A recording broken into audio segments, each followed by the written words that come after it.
Good evening and welcome to Midweek Matters. It is my complete pleasure to share with you inviting Jim Cook from Canine Partners to meet with us this evening and to share with us the amazing work that Canine Partners do. So, there we go. There's a dog. Jim's been working with Canine Partners as a volunteer for over 15 years, and he's fostered 60 dogs during their advanced training, which he's going to explain to us a bit later. He's delivered over 70 talks, so he's very prepared for this evening, virtual and in person, to a range of different audiences. And he also helps to develop the spreadsheets and databases for the charities. He retired after 40 years in IT and wanted just to remind us initially that Canine Partners is a UK charity and it transforms the lives of people living with disabilities by training amazing assistant dogs. And then the fun fact for this evening to kick off with is there are currently 27 active canine partners with cerebral palsy. So it is my great pleasure to hand over to Jim and say welcome to Midweek Matters. Thank you very much. Excellent. Can you hear me okay? Okay. So thank you very much for giving me the opportunity to talk to you today. That is brilliant, and I'm delighted to be here, even if it happens to be yes, Zoomed. So yes, as you say, I'm a volunteer for Canine Partners, and I've been with Canine Partners for quite a long time, which is great. So what we can actually do, I'll just go whizzing through some of these. If you do have any kind of questions, I think Miriam or Emma are going to be looking at those questions, and we'll see if we can answer as many as we can. So Canine Partners, all about dogs. Let's move on. So yes, unfortunately, like everybody else, COVID hit us really, really badly. Unfortunately, when it started, we were celebrating our 30th anniversary, and unfortunately, we couldn't do it. So there's a lot of money been invested in celebrating that particular anniversary, which we couldn't do anything with. So a lot of the training was suspended, and we had all kinds of real problems with that. Now, obviously, when COVID has actually run its course, hopefully, we managed to lose 50 partnerships through COVID. Some of those were dogs that had retired, and unfortunately, some partners just didn't make it. All of our partners are fairly, all of our partners are kind of really not that well all the time.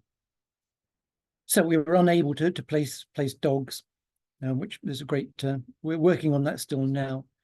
One of the outcomes of that was that our centre at a place called Hayshot, which is in middle, so it's at Midhurst, near Midhurst, was our main training centre and our head office, and we had to close it down. We had another purpose-built office up in the Midlands, in Leicestershire, so that is now our headquarters, and the Canine Partners Hayshot headquarters has now been, we're trying to sell it at the moment. I think we're not actually alone in the problems that we have. I discovered a couple of days ago that guide dogs are actually predicting a £20 million deficit this year, simply because of the hit they've taken from COVID.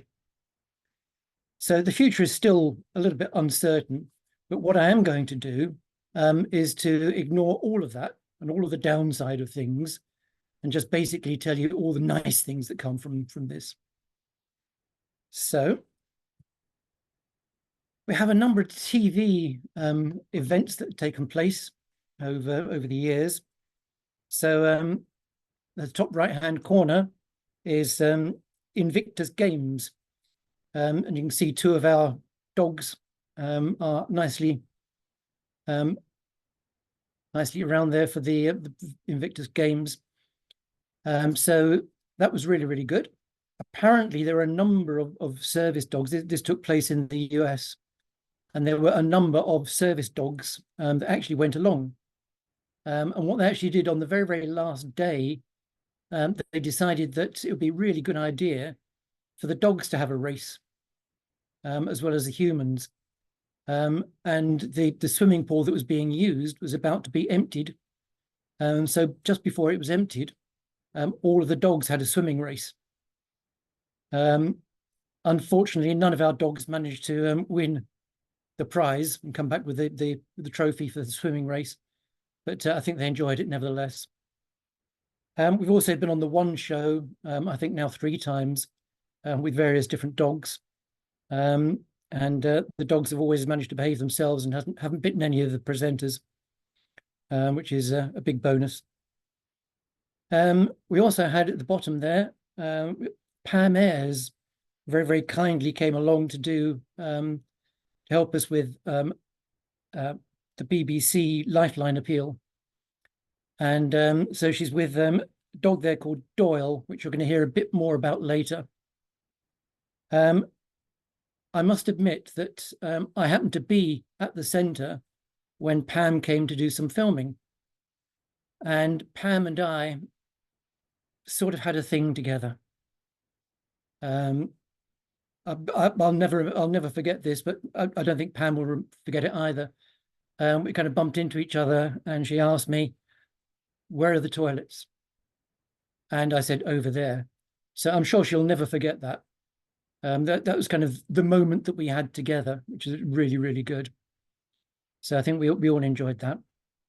We've also been on the Saints and Scroungers, I think 5 times now. And so far, we've always been portrayed as being the saints, which is good. So that was very, very good. And in the eggs, we put a team in for Eggheads quite a few years ago now. And I was one of them that was in there. And we won. We beat the Eggheads, which is amazing. We had a very good tactic that all the men got out first and left the ladies there to win the prize. Seemed to work really well, though. Unfortunately, the Egghead prize money had been won fairly recently. So I think we managed to get £2,000, which buys a lot of bonios. So that's pretty good going anyway. Okay, Doyle. This is Doyle. We had a visit from the Earl and Countess of Wessex, who are now the Duke and Duchess of Edinburgh. And this is Doyle presenting a posy to Sophie. Doyle is our official posy dog. And Doyle is a demo dog. So he goes around and do demonstrations and all kinds of things like that for the charity. Doyle, you have to be fairly quick to get the posy. Doyle will give it up if someone goes to collect it, but if they last kind of a second or two too long, he says, "No, you don't deserve it." So we always have our fingers crossed when he actually gives it a posy. But it was, yep, he's a very good demo dog. I'm sure that a lot of you may have known or had a dog that you think is pretty smart. So what makes our dogs so special to us and our 300 odd active partners? The next slide is a little bit controversial. And we'll move to it now. I don't always show people this slide, but I think you can handle it. Toileting. So all of the dogs are taught toileting. I will freely admit now, I found this on the website. It's nothing to do with our dogs. They don't do that. But the dogs are given a command that basically tell them, now is the time. If you want to go, now's the time. So, yep, so the dogs will toilet on command. So we give them the command, and they know if you're if you're in the middle of Sainsbury's or shops, you may find that it's inconvenient when a dog really wants to go. So, yep, so we have the idea that the dogs can actually go toileting on command. So, I'll tell you now, how do our dogs help? So, really, tugging is a key skill. If you can tug, and it's also very important that you can stop tugging as well. So if a dog can tug, it means they can do things like opening doors, cupboards.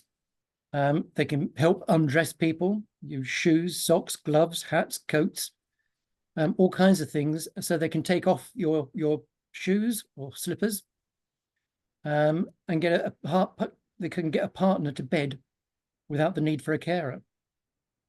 So one of the things that we looked at was that the average age of applicants is about in their 40s.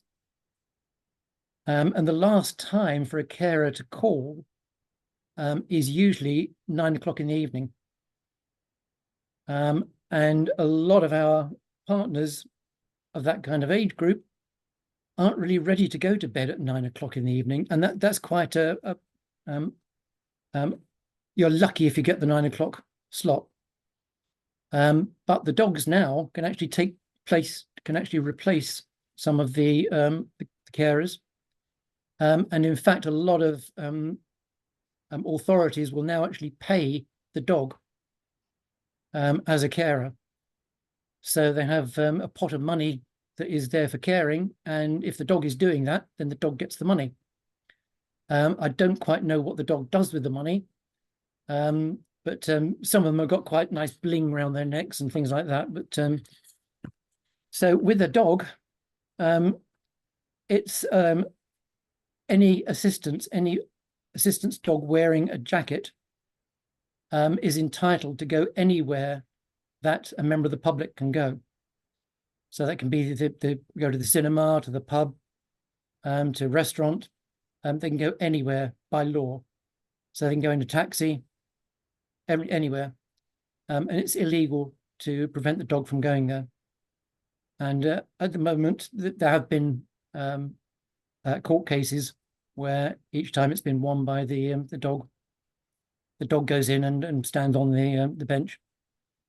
But anyway, so the dogs help tremendously by stopping people worrying. We also have a number of our partners use manual wheelchair, and they like to use kind of gloves, fingerless gloves, so they can use the wheelchair without hurting their hands. And the dogs can actually undo the gloves, the Velcro of the gloves, and actually take off the fingerless gloves without hitting the skin. And the dogs are all taught how to do that. So how do our dogs help in other ways? Well, so the dog can go anywhere that they want to, basically anywhere where a member of the public can go. Dogs do shopping, as you all know. That's quite normal for a dog to do a bit of shopping. Very often some of our partners use laser lights, and they'll highlight a package somewhere, and the dog will go over to that package, pick it up and put it in the basket. If you're in a wheelchair, as some of you may be well aware, the biggest problem with the wheelchair is actually trying to lean down from the wheelchair. It's very, very easy to capsize the wheelchair, which is not really a very good look in the middle of the supermarket. So the dogs can do that. The dogs can actually pass a purse over to pay for the shopping. One of our partners has actually taught her dog to use cards, so contactless cards. what she will do is give the contactless card to the dog, and the dog will then swipe the card and give it back. And she says now she can actually honestly say that her dog buys the groceries for her, does all the shopping for her, which is brilliant. Also, she's now taught her dog to use a thing called Roomba, and Roomba is um, it's a cleaning machine, so it's a kind of a vacuum cleaner, but it's automatic. It goes around, does that, comes back and puts itself back in the slot again. So it just wanders off and does the housework. So it's got a big button on the top of it, and she taught her dog to hit the button with the nose. And she says, now my dog not only pays for the food, but also does the cleaning as well, does all the housework. So it's can be very, very handy. I think everybody would have a use for a dog like that. So dogs can also use their noses. So on the left here is Quizzy. She's getting the bus information. So press the button there to find out when the next bus is coming along. That's all good. And on the right, we have Teddy Edward. And Teddy Edward is using an alarm button. Teddy Edward is actually a very, very clever dog. His partner is a lovely lady called Wendy, and Wendy has numerous problems, one of which is sleep apnea. So what used to happen before Teddy Edward came on the scene was her husband would basically stay with her all night long and try to stay awake just in case she stopped breathing in the middle of the night. Teddy Edward came along, and Teddy Edward said, leave it to me, I'll sort this. And several times she stopped breathing, and Teddy Edward immediately got up, picked up the remote, the phone, cordless phone, and took it in and gave it to her husband. And he knew something was wrong and would actually call for help. They decided, well, I think Teddy and the husband decided that it'd be a really, really good idea to cut out the middleman. So they had this panic alarm that was put into the house, and it's Teddy Edward's panic alarm. So if she did have a problem, Teddy Edward would immediately go over to the panic alarm, press the button, and that's what actually happened on the very, very first day that she got the panic alarm fitted. She stopped breathing in the middle of the night. Teddy Edward went along, pressed the button, and the ambulance and everything else was on its way, and then went and woke up her husband. And Teddy Edward got a PDSA commendation for effectively getting her, got a commendation for saving her life, effectively. Teddy Edward, though, has got his own little foibles as well. He basically they live by the seaside, and Wendy took Teddy to the library, and they went to the library and got a few books and got back into the bus, and went on the bus, and suddenly the bus stopped for no reason, and the bus driver turned around to Wendy and said, "Are you getting off?" And she said, "No."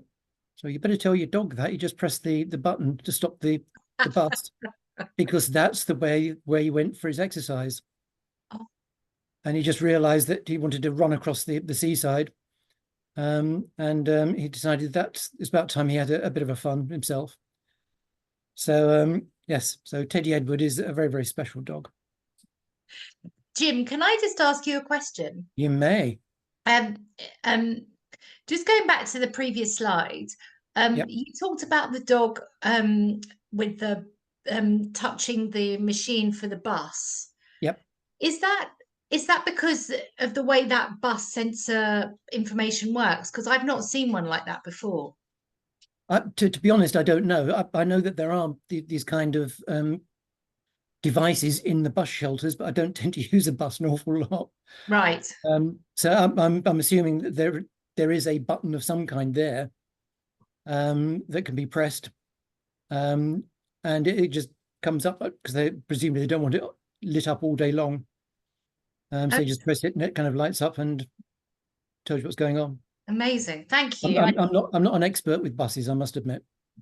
No, that's Can fine. I Thank you. and can I just ask, just Yeah. for clarity, how was Teddy Edward trained to realize somebody wasn't breathing? Well, I don't think there's a great deal of training involved. I think he basically took it on himself.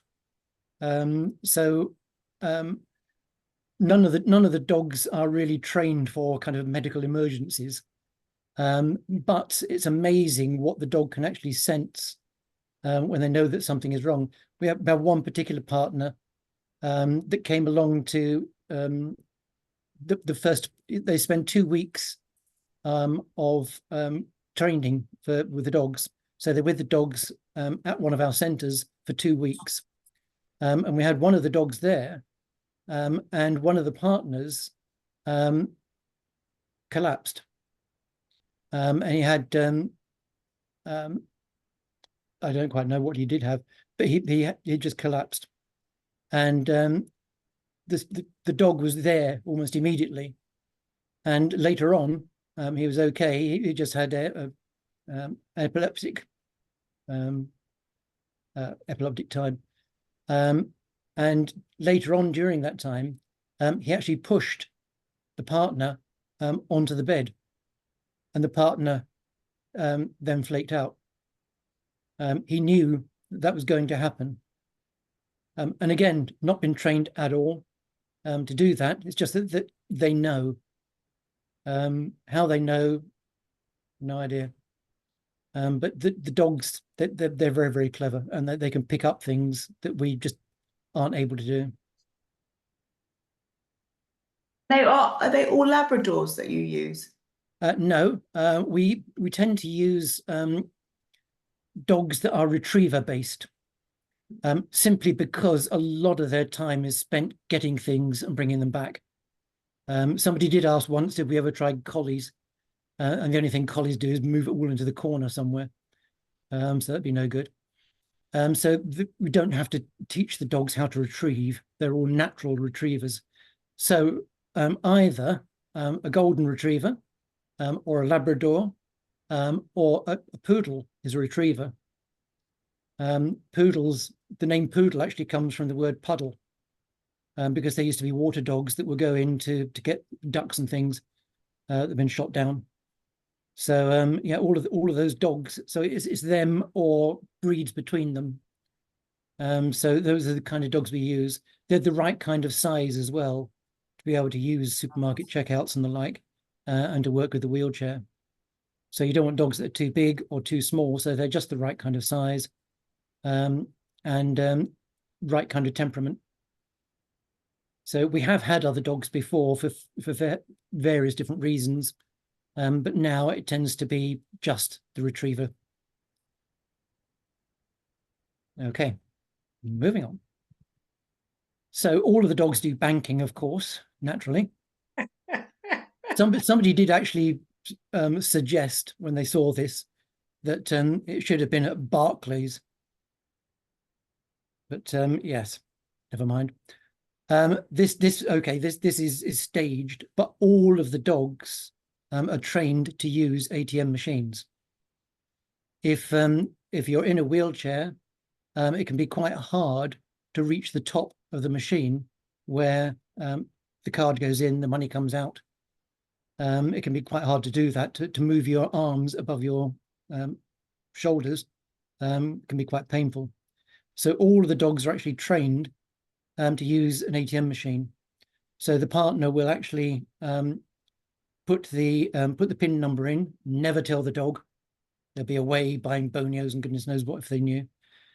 So the dogs don't have any part in that. They hide their eyes when they put the PIN number in. And then the dog will actually take the card, put the card into the machine, take the card out of the machine, take the money out of the machine, and hopefully give it back to the partner. So that's one of the things that all of the dogs are trained to do. On the left-hand side, we got Byron there.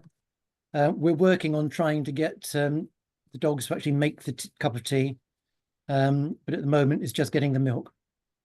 What we have is bits of rope that attach to something like the door of the fridge, and the other end is a kind of a tennis ball. So the dog will actually tug on the tennis ball to open the fridge door, or any other door. So the partners have these tuggies all over the place, so the dogs can use them quite easily to open doors and cabinets and things. Okay. So the dogs can pick up the post from the doormat. They can pop a letter into a pillar box. Of course, they do the washing. Again, all of the dogs are taught how to use a washing machine. Basically, they can take the washing out of the machine. They can open the door, help to put the clothes in, and when that's done, they can open the door and they can take out the clothes and put it into a washing basket, drag that, and that's a tuggy you can see bottom left. So dragging the washing basket out and then pass pegs and things to the partner. So all of the dogs are trained to do that. So you've got Byron up there as well, posting letters and emptying the washing. You've got Uli, who's actually a golden poo, which is a cross between a golden retriever and a poodle. So Uli is picking up the keys that someone's dropped, and Lewis is putting out the washing basket. So got Lewis here using the phone, so you can ask the dog to get the phone, or if the phone rings, the dog will go over and bring the phone to you, or any object when asked. So if you want something, you tell it what it wants, and he will get the idea. Our dogs pick up their bowls after meals. It's not quite as easy as it looks, because the dog has to have the bowl down from the mouth. Mama, If they get the other, Mama, they get the other part of that. If they get the bottom of if they get the bottom of the bowl, then they can't see where they're going. So they have to have it the right way around. Okay. They're experts with wheelchairs, obviously. So foot plates can be raised or lowered, and some dogs use the paw, some dogs use their nose. And it's up to the dog which way they want to do it. Legs can be returned with a foot plate if they fall off. That's not really the right way of saying it, is it? No, some of the partners, that they have no feeling in their legs, and they can easily come off of the wheelchair. The dog will pick up the leg effectively and put it back on the plates. So let's have a quick look now at the career path for the dog. So you've seen some of the things that the dogs can actually do. How do they actually get to do those things? Comes as no surprise to anyone that dogs start as puppies. So currently we have something like 65 puppies in training, which sounds quite a lot, but before COVID we had 150 in training. So we're still ramping that up and trying to recover. So some of them are sourced from private breeders, and sometimes other organizations. We have arrangements with guide dogs and with hearing dogs, where we occasionally move dogs around. So different dogs can, usually at this kind of age, they get moved around. So a dog called Tina, which is our own brood bitch. So this is Tina on the left here, with she had 7 puppies, and on the right is little teeny Magnum. So we had these are the puppies at dinner time. They all have different coloured collars on because you can't tell them apart. I need to know which one's which. So this is Marnie, Martha, Murray, and Magnum, and Jack, Jody, and Joy. Now, the reason for the names all beginning with the same letter So Marnie, Martha, Murray, and Mag, and Magnum, they are Canine Partners dogs. If you have a number of dogs in the same place that look similar, just from their names, you'll know which dog is older and which dog is younger, simply by the first letter of their names. So the names are changed on a regular basis. The letter of the alphabet is changed, and the dogs go on for the next one. So so Guide Dogs does exactly the same kind of thing, and Guide Dogs had Jack, Jody, and Joy. So we share some of the dogs with Guide Dogs and vice versa. So the first picture was Magnum at 2 weeks old.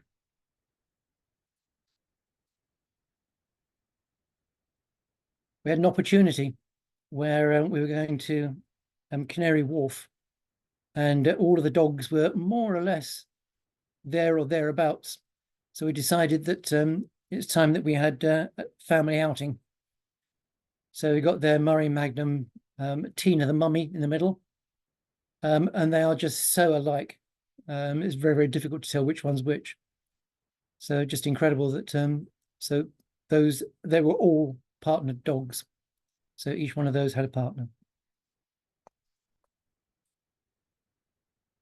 So we have 12 months of puppy training. So when the dog has, after about 12 to 16 weeks of being with its mummy, the dog then goes on for the next phase and puppy training. And we have a number of people throughout the whole of the country. We have a number of satellites. We have about 13, 14 satellites around the country. And each satellite has a professional trainer. And what will happen is that people within that kind of satellite area will all meet up once a week for training. So the dogs will go for specific canine partner training. And it's great because the dogs can actually socialize very, very well. So they can see all the other dogs, the younger dogs, the older dogs, and they cover all of the kind of the basic skills. And the pups themselves are encouraged to think for themselves. So if a puppy gets tangled up in their lead, no one goes to help it. So the dog needs to work out, okay, how do I get out of this? And they're taught that from a very, very early age to look after themselves and to do things for themselves. So they're always encouraged to get them thinking for themselves. And it's very much a kind of problem-solving skill. So after that, they spend, I feel very, very sorry because all of the puppy parents that look after the dogs at that kind of age, it's tremendous. But just as the dog is getting really, really sensible, got its sensible hat on, doesn't wee on the floor anymore, doesn't do all the funny things that it used to do, it's now a sensible dog. And as soon as it's that sensible dog, they have to give it back. The upside is that they get another dog as well, another puppy to work with.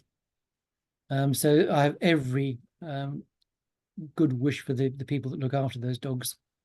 Absolutely brilliant. They do a really fantastic job. So they go on to advanced training. So if the puppy area was a school, this will be the university. So this is a university for dogs. It's advanced training. It's held at one of our training centres. And the dogs stay at that particular training centre. It's tailor-made to the needs of various different applicants. And it's conducted by expert trainers, professional trainers, and they will tend to have 4 dogs in their charge, so the dogs don't get too exhausted. So they have to rotate the dogs so they don't get too tired. What used to happen was that the dogs would actually stay at the centre from Monday to Friday and have the weekend off. And that's where I used to come in.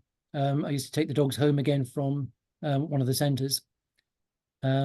and look after the dog. My only job was don't ruin the dog. Don't break them. So you had to learn all of the commands that they had, and all of the things that they had learned to do. I had to learn all of those things and make sure that the dog was doing what it's meant to do. And just look after the dog. Don't break the dog. So I couldn't take the dog out for a nice long 15-hour run on a Saturday evening, because when it went to school on Monday, it'd just be fast asleep at its desk. It wouldn't be listening to its homework or anything. So that was the only rule, just don't break the dog. Now we come on to an area called partner matching. So we've got a dog now that has been trained and it's done all kinds of nice things. This is very, very much like, and a lot of you must be very, very familiar with this, it's speed dating. And that's more or less what this is. It's kind of speed dating for dogs. So what tends to happen is that we have a network of occupational therapists, and they will assess various different applicants and help to have a home environment. And then we would look at the requirements of a potential partner, and we'll look at the dogs and try to match up which dogs are going to be best for which partner. There's a story that goes with this that I hasten to say is totally untrue. However, it's just a really, really good story. So one of my colleagues told me this story, and he swears it happened, but it didn't. He told me that had a guy called Graham, and Graham was a rugby player. And he was a young man playing rugby one day, the scrum collapsed, and he broke his neck. And he was effectively a paraplegic. And he was in hospital for a long, long time. He applied for a dog, and he came along. He was actually selected.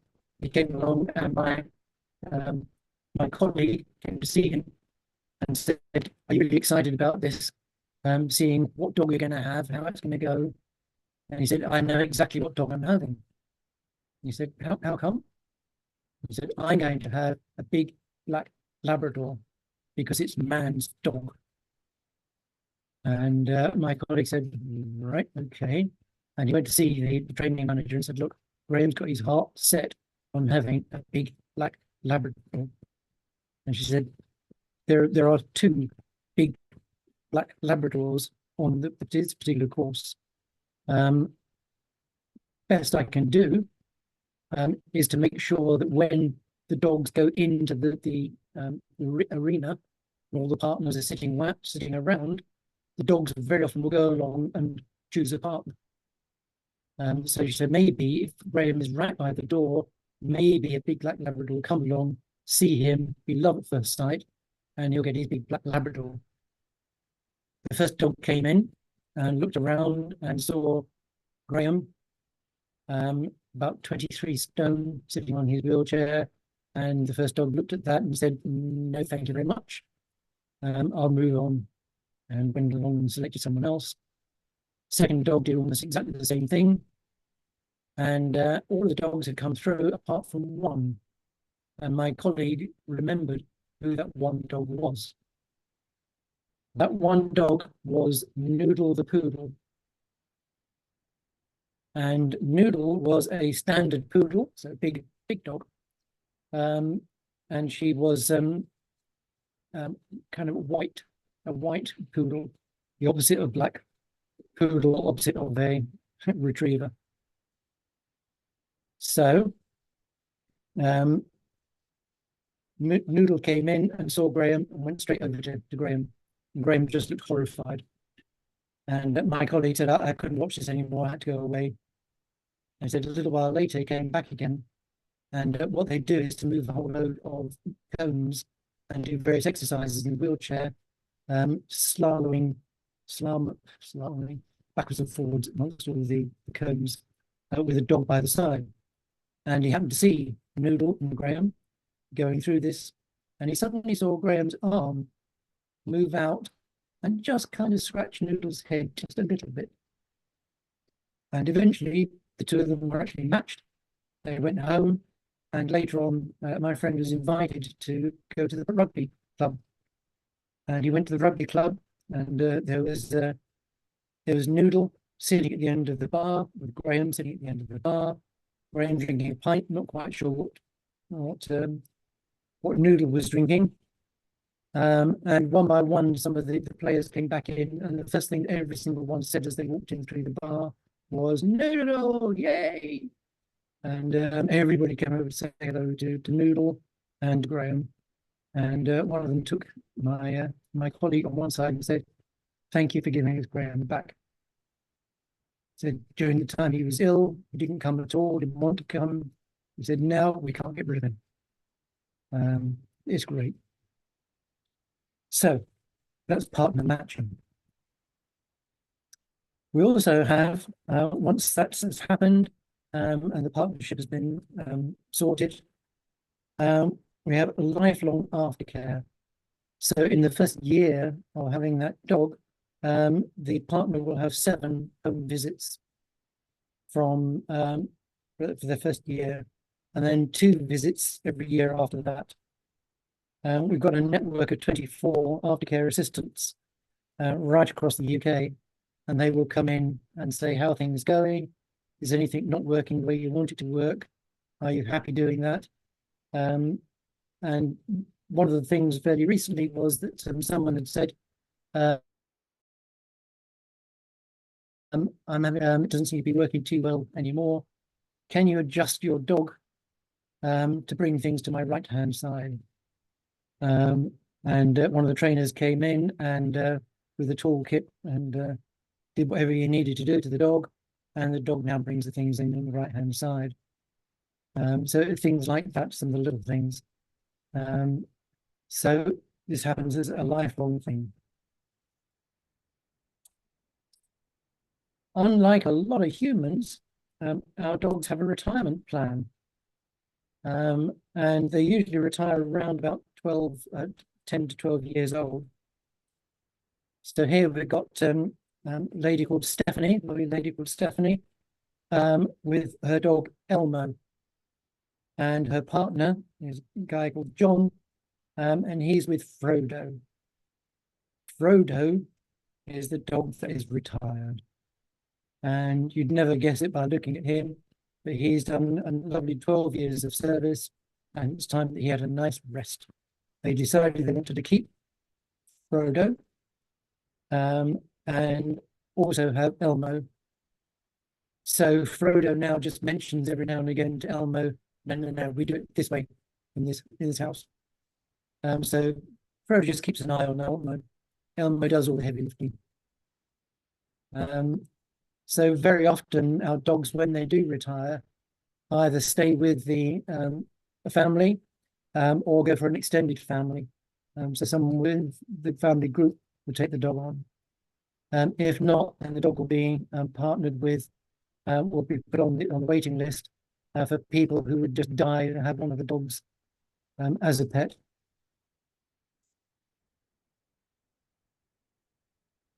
Okay, so Canine Partner provides all kinds of things that are invisible.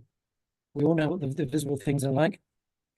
One of the things that was really brought it home was a chap I was speaking to, and he said he had his dog, and it was great, doing all kinds of good things.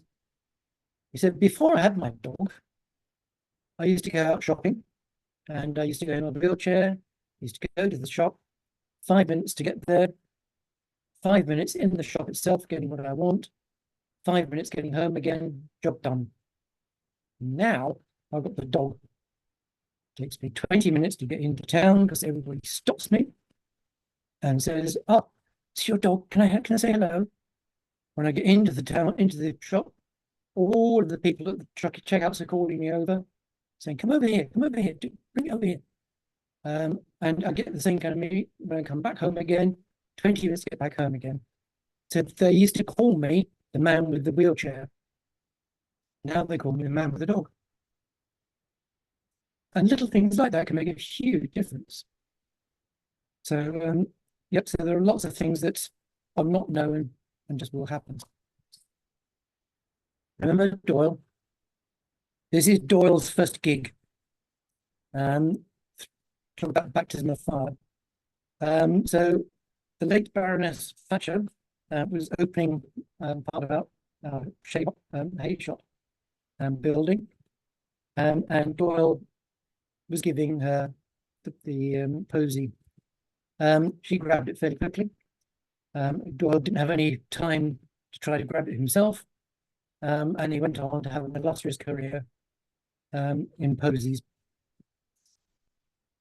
We do get some interesting people who come along. So I had this lady coming along. So that was in 2017. She was actually coming to open the Chichester Festival Theatre. She's coming there to open it. And we had a note that came through that basically said, going to this in the afternoon, can I pop in the morning? Although it was all prepared about 9 months previously.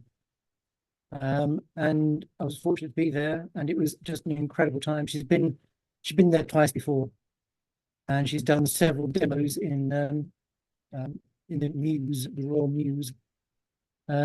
She likes dogs. So yep, so she came to the centre, and I had to kind of rush her back to the theatre. I think she got there a little bit late. She wanted to spend more time with the dogs. Quite annoying. So it cost £30,000 for a lifetime's partnership with a canine partner like Folly. We have a number of corporate events going on, and donations and sponsorships. There's a lot more stuff all about this that I'm not going to go into for you guys. So yes, we need reports. One of the things is interesting in this, we say here we receive no government funding, which is absolutely true. It also says that our dogs are provided free of charge, which actually is not true. We do charge our partners when they have their dog on the day they leave with their dog. We charge them £1. It's a transaction because legally we are still the dog's owner, and the partner is the dog's custodian. And this particular transaction must have a monetary element to be legally binding. So we charge them £1, which is refundable when the dog is returned. So the dogs aren't exactly free of charge, but don't spend a lot of money on them. Okay, again, we have all kinds of things that go on. Very often I ask the people in the audience, how about doing a bit of abseiling? And no one yet has said yes. But I carry on just in case.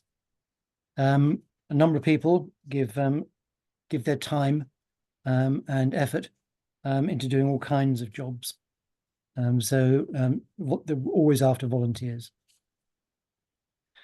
We have a scheme called My Amazing Puppy. So it's so if people haven't got time to train a pup for themselves, they can adopt a puppy from the armchair. They can receive regular updates, which are written by the sponsored puppy. And I've seen the puppies sit at their desks writing for their lives. Brilliant. It also makes a really good gift, of course, for a year's subscription. We did have somebody who phoned once that said, I'd like 4, please, subscriptions. We said, yep, no problem at all. We can do that. Said, who are going to be the recipients of this? Is it you, or is it your children, or what? Said, no, it's for Moses, Wilma, Poppy, and Teabag. Right. Okay. And these are your children, grandchildren? No, it's for my dogs. I've got 4 dogs, and they get very jealous, so I wanted 4 different ones, one each. Fine. Okay. Whatever. Yes, we do get some funny ideas. It's very good for kind of birthdays and Christmas and things like that. I took out two adoptions for my grandchildren that went straight to their school. And the teachers love it because it gives them something to talk about disability, about animal husbandry, about all kinds of things. It gives them a very, very easy set of information that they can read to the whole of the class. My granddaughters love it because they're the heroes of the class. Everybody's fantastic. Yeah, let's have a look at this. So it worked really, really well. So I can definitely suggest that's a really good thing to do. Yeah, a little thing there about leaving money in your wills, which I'm sure you're doing for me. Talking about donations for today. I'm not going to rattle any tins. Any questions? This, by the way, is a dog called Wren. That was one of my dogs that I looked after for a while. Wren is a very, very confused dog. Wren is gorgeous, gorgeous dog, lovely, lovely dog. But she's a mix between a Labrador and a poodle, who's her mum, and a golden retriever and a poodle, that's her dad. Wow. So they're kind of a mix of four dogs, and you can see around her muzzle, that's the only bit of poodle that there is there. So yeah, so very, very unusual dog, but gorgeous, gorgeous dog. Any questions? I'm sorry, it's been a bit rush through some things there, but It's Before amazing. before you start, Sarah, 1 minute. I think it might be easier. First of all, Jim, that was amazing. Thank you very much. And also, if I can ask you to stop sharing, it just make it a little bit easier to see everybody on the sure. screen. Yeah, no problem. Thank you. Ooh.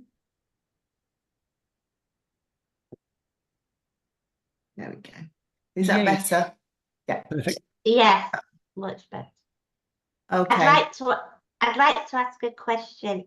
Who pays the vet bills and the injections? Yep, good question. Good question. What happens is the partner pays for the vet bills, and doesn't actually pay for the vet bills as such. But one of the rules are that the partner will take over the insurance for the dog's vet needs. So they have to actually do that, and also have to take over the food. They have to provide the food. However, they do get a huge discount from the cat manufacturers that we use. So they have to pay for the dog's food and have to pay the insurance.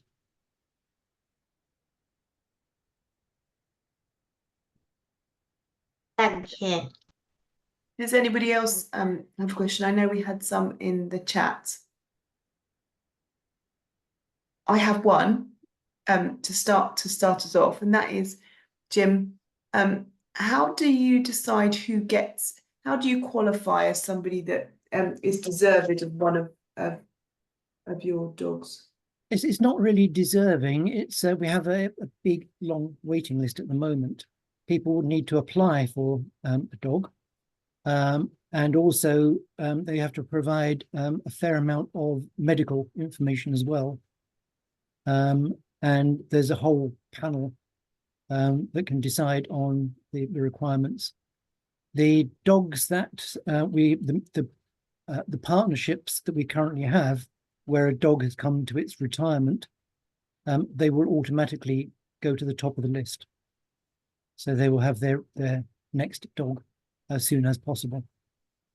Unfortunately, at the moment, the list has been closed and has been for the last year because we just cannot produce as many dogs as we need to.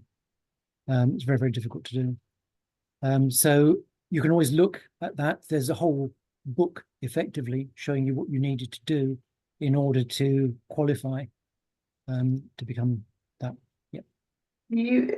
So 2 questions, Jim. One is, we can't see your face. That's a very technical question. I wonder if there's a reason for that. I don't know. No, not at all. Let me see if I can actually do that now. really clearly. Can't see why that's doing it. No. Do you want to turn your camera off and on again? Yep, I can do that. Just going by the simple turn it on and turn it off. That's always a good one. Yeah.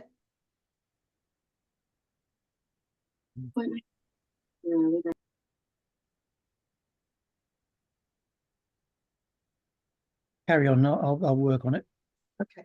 And my second is are there some basic criteria that we can understand?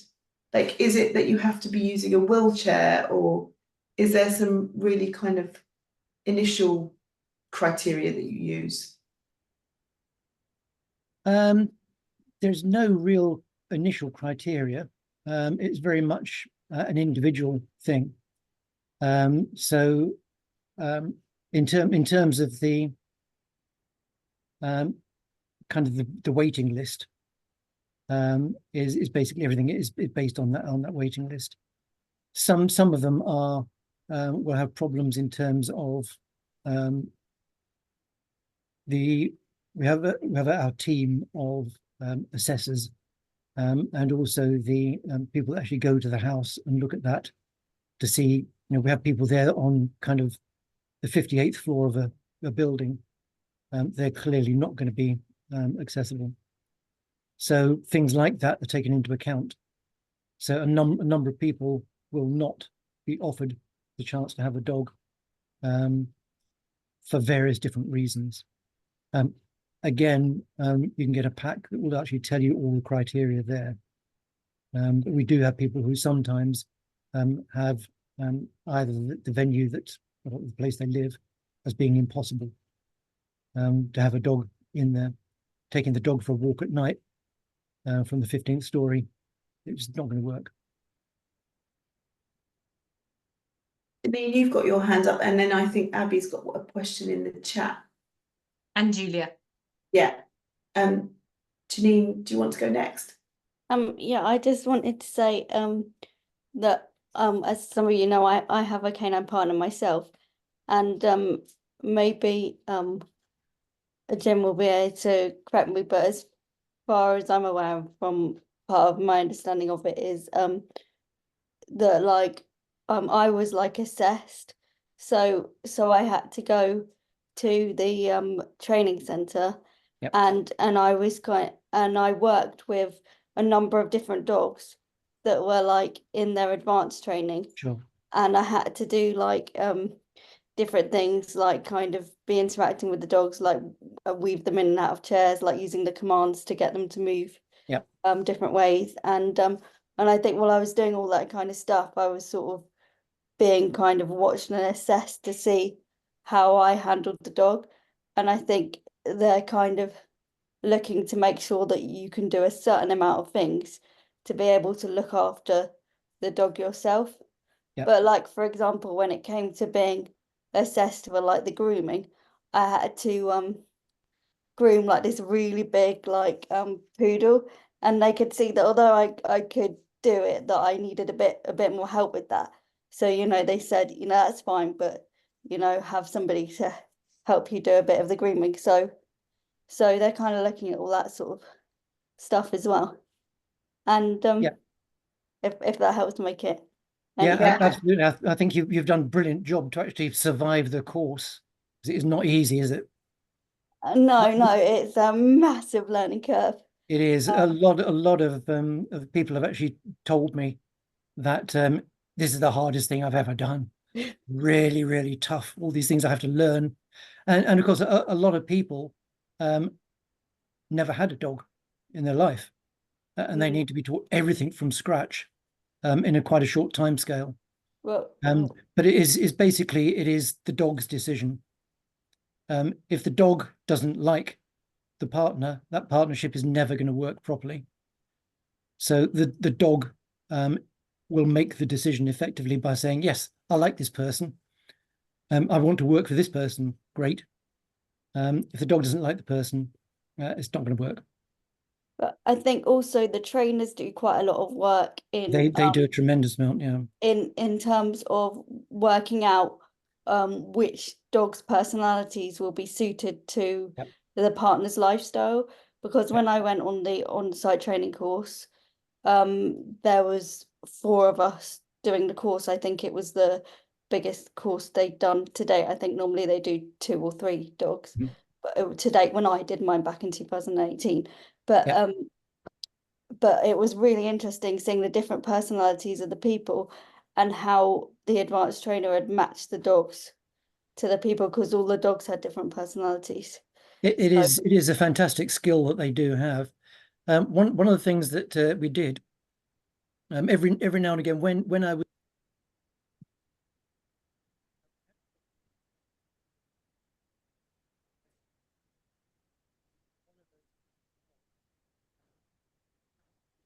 Interesting.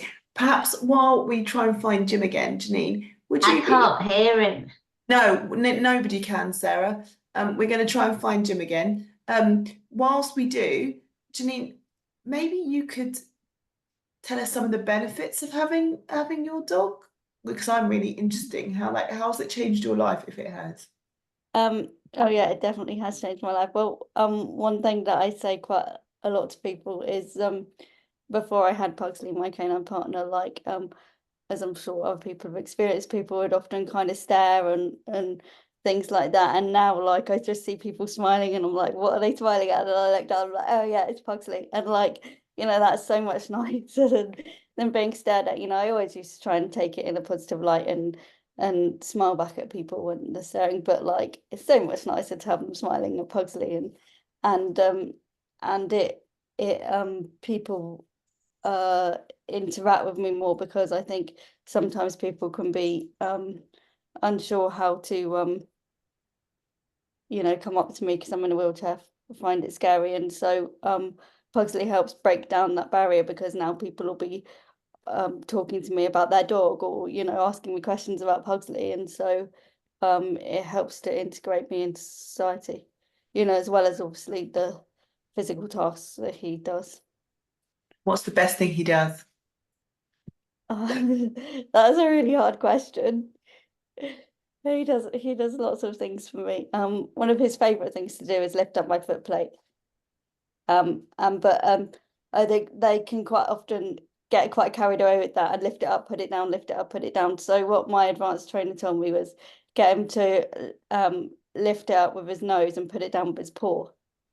So yeah, because even though they have a basis in training, when you get them home, there's still quite a lot of hard work in training them in your environment and training them specific things that you want them to do.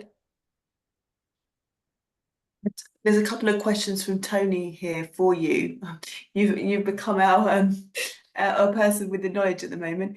How long have you had the dog? So I did the OST, the 2-week training course in 2018. And had you had a dog before? Well, we just had a family pet dog, and I always say that I'm so glad that we had that pet dog, because it really helped me in, you know, like getting through the assessments and knowing that you're kind of being watched and having to interact with the dog and stuff. I'd have found that so hard if I hadn't have had experience with a pet dog. I mean, you know, it's completely different, but it definitely like helped me, because, you know, I think if you've never had a dog before, like talking to a dog can be perhaps quite an alien concept. So yeah, but I mean, there are plenty of people that haven't had dogs before and get a canine partner, so there's no reason why you can't. But I just feel it really helped me. Can you hear us now? No, we can't get back in touch with Jim, unfortunately. We're trying. So I'm going to ask these questions to Janine to see if she knows the answers to them, because they're quite practical ones from Abby. She wanted to know how long it took for you to get the dog from when you applied to when you got the dog. I think it was about 2 years. Yeah, but like you said, you know, there's a real backlog now because of COVID.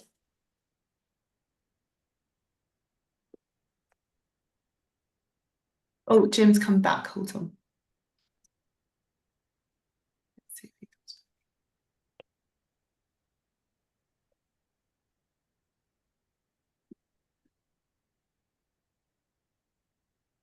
Jim, can you hear us?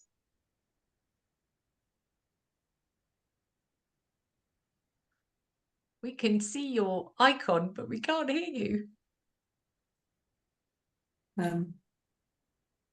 Okay. Janine, can I ask you? Oh, there he is. Yes. Hi, Jim. I was hiding.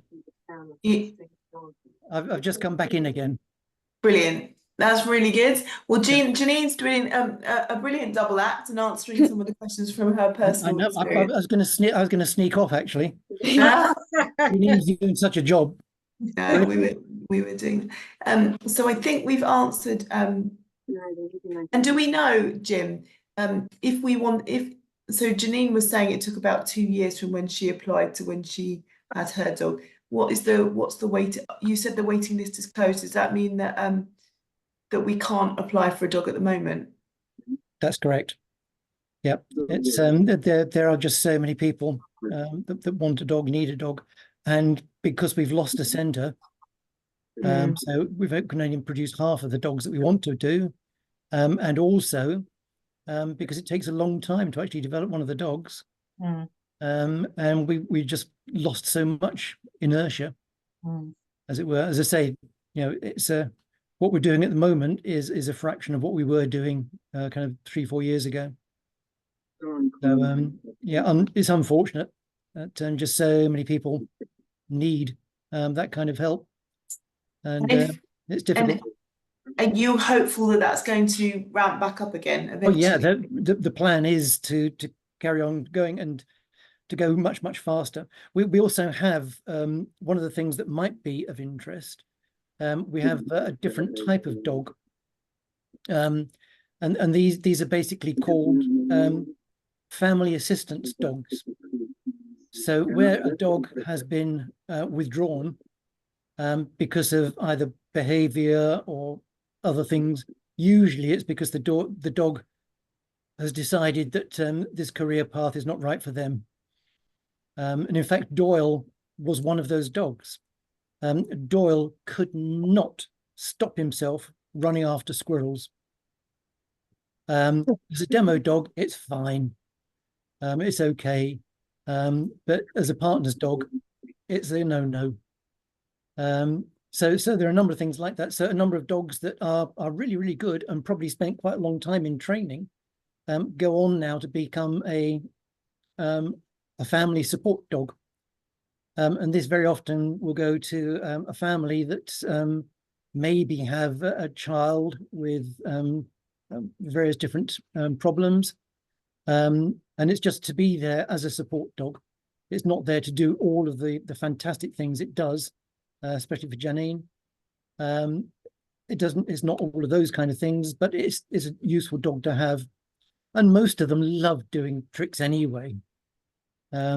You show me a Labrador that doesn't like going and getting things and giving them to you. So the dogs love doing things like that. So yeah, a number of them are going that way rather than going out just as a pet. So they're doing some kind of use for the community. Does anyone have any other questions? Having a look at the chat. I think Julia wanted to ask, how are the dogs with other pets? Yep, good question. Again, that would be part of the assessment, depending on the pet. We've got a number of dogs that actually have, shall we call them civilian dogs? And the dog knows that it's, yep, I've got to do this. And if they get on well with the other dog, then there's no reason why not. I think it is, doesn't happen a lot. A lot of people want their dog trained to do what our dogs can do, but they don't realize that it's a kind of a 18-month process of very intensive training. We've got a number of dogs that live with cats. have no problem with cats. Again, we've got a few dogs that do not live with cats very well. And also we have dogs that can be around, you know, parakeets and various other birds, goldfish, all kinds of other pets. But that again is part of the process where they need to declare what other animals do you have in the house, and then they can look at that. And I say it very much is up to the dog. Some dogs just do not like having cats in the house or other dogs in the house. Others, fine. So again, it depends on getting the right dog.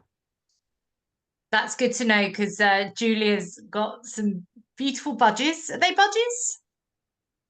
Oh, you're on mute, Julia.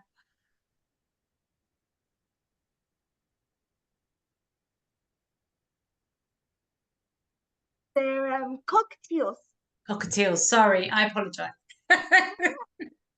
Steve, did you want to Totally follow different up with that question? Yeah, they're still fine. I just had another question actually. Go for it, and then we'll go for Tony. 'cause You're not meant to Pam's have up. questions. No, it was just one thing, because you said about how partners use lasers to point things out, but I was actually told that we weren't supposed to use lasers because it can affect their eyes. Mhm. So I just wondered if it had changed now. Or Probably not. It's probably pre getting that advice. I would take that Okay. advice forward. I've just used a lot of photos and things in there where lasers are being used, but it may the Okay. ban for them may come in. So in case anybody's interested, I have this like pointer stick. Right. So Yeah. That's good. fold like that, and then it opens Yep. up into a long stick, Wow. so I can point things. I think the Brilliant. Nirvana is you just give the shopping list to the dog. Easiest thing to do. The dog go around and pick up the things. It's just amazing when you're actually seeing, as you well know, it's amazing just seeing what the dogs can do. And the dogs are learning all of the time anyway. And a lot of our partners spend a lot of time training the dog to do things that we didn't even think about. Somebody did actually look at the commands that the dog understands. And she stopped when she got to, I think it's 350. Wow. So these are all the kind of the commands that are used, and the dog knows all those commands. I don't know how many of those commands are actually there, kind of built in when the dog goes to a partner. I know a lot of partners do their own training to get the dog to do things that are going to be useful to them. So and the dogs are very, very trainable. They sound more trainable than my children. It's taken me ages to train them to take the washing in and out of the washing machine. Yep. Well, if you give your children a bit of kibble, I'm sure that they will do anything. You know, most of our dogs do a double back somersault for just a little teeny bit of food, which is one of the reasons for using Labradors and Retrievers, because most of them are hungry virtually the whole time. One thing to be aware of is that, funnily enough, they've actually done a study now and looking at DNA of dogs. And there is a thing for dogs that's called a missing gene. And a lot of Labrador type dogs have this missing gene. And the gene is all about food and feeling hungry. This gene indicates when you're full up, basically. And they looked at the dog population, and they said that around about 20% of dogs had this missing gene. So 20% of these dogs were virtually hungry all the time. Then they did a second study just on assistance dogs, and they found that 70% of assistance dogs had this missing gene, which makes them much easier to train, because, as I said, for one little teeny bit of kibble, they'll do anything. And they feel hungry all the time, even if they've just eaten a meal. They'll just eat until they burst. So, but there is scientific basis for it. Miriam knows my dog well. I'm sure he has not got that gene either. He I eats think all the I time. think there might be two missing with him. Actually. I think it's two missing genes. This is totally fascinating. Tony, you had your hand up before and then it went down.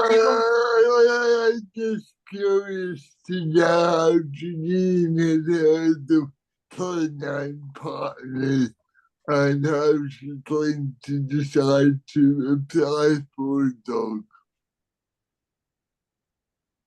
I was just replying in the chat. I'm really slow at typing, and I was listening at the Oh, same time. So I'll no. just I'll just explain it verbally.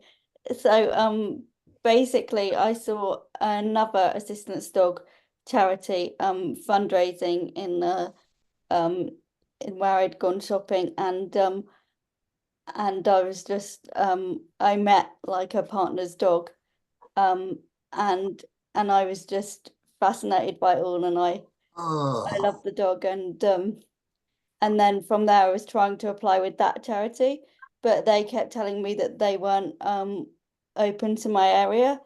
And so then I went to Nadex one year, and there was loads of people with Canine Partners there, and Good.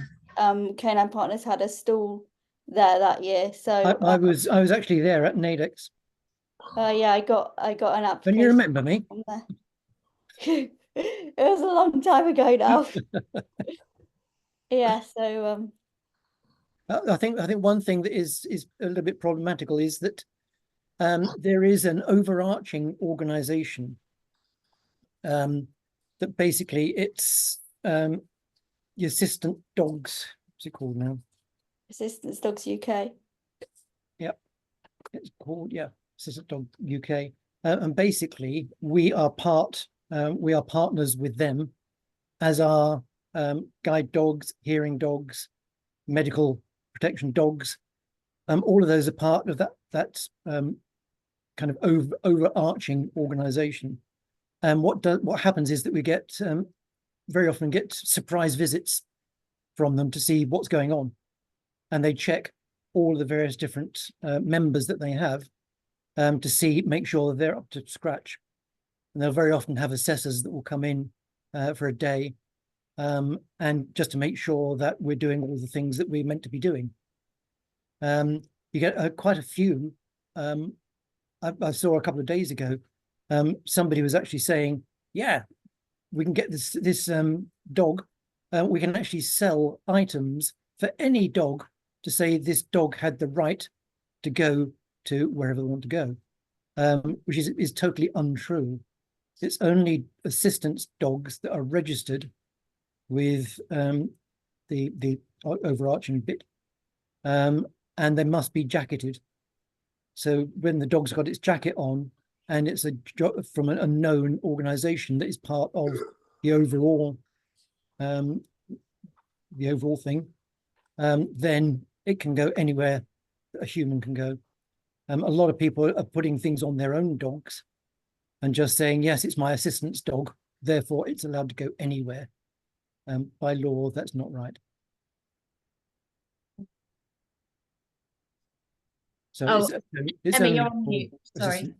Sorry, I had muted because of my dogs barking. But just before we go, I just wanted to go to Abby. You asked one of the first questions in the chat, and so I just wanted to leave the final question to you, Abby.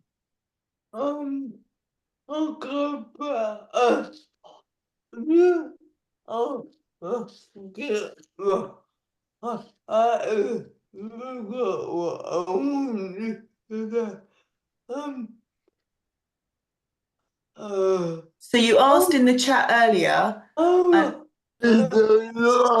was my question, and I said to Abby by mistake, and she based it forward. But can I ask a question? Yeah, but I just want to go back to Abby for 2 seconds, because you said in the chat earlier, Abby, that your intention is to move out of home. And how helpful would an assistance dog be for that? but I did move in with Victor or on my own or whatever. But yeah, I didn't put it would. I think I had a dog and Clara would it do not help. So if you had an assistance dog and a carer and you were living with someone else, would that be deemed as too much? Or would that would is the dog do the same thing as Clara? Or oh no, oh this independent would able to have some of both. So I think that relates, Jim, to what you said in the early bits of the presentation about sometimes dogs can substitute for carers. Do you have situations where people have both? I don't know, to be honest. I think we have a number of partners that need help in terms of things like toileting the dog, picking up after the dog, all the things that nobody really likes doing. That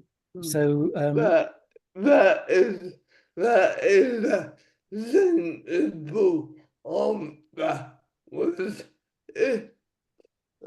It good to have a dog to help you, but are you able to help them? Yeah. So if a dog, Maybe I can go for it, jump in Janine. from there. So I obviously have a canine partner, but I have PAs. I have live-in PAs. So it just depends on people's situations.